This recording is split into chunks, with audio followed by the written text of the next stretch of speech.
This morning we flew a drone over the entrance channel at low tide to view recent changes since the most recent notice to mariners.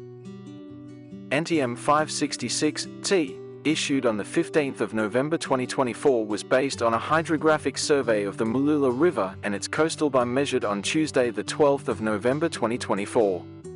This almost 2-month-old NTM showed the entrance channel generally with a depth in excess of the 2.5 meters design depth at lowest astronomical tide.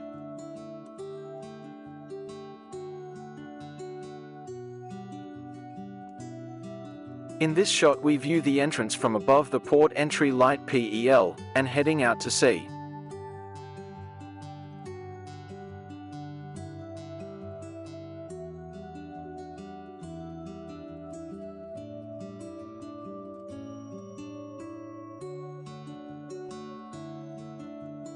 In recent weeks our Coast Guard boat crews and local boating community have begun to notice a build-up of sand shoaling, especially at the eastern end of the channel's entrance.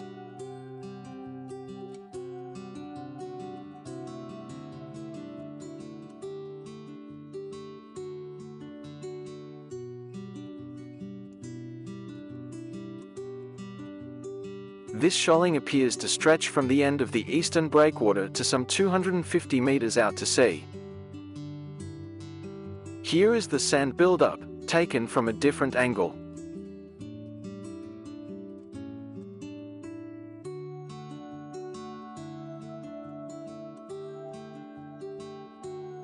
And here the overhead view is showing the aspect when some boats might take when approaching from the east and attempting to cut the corner.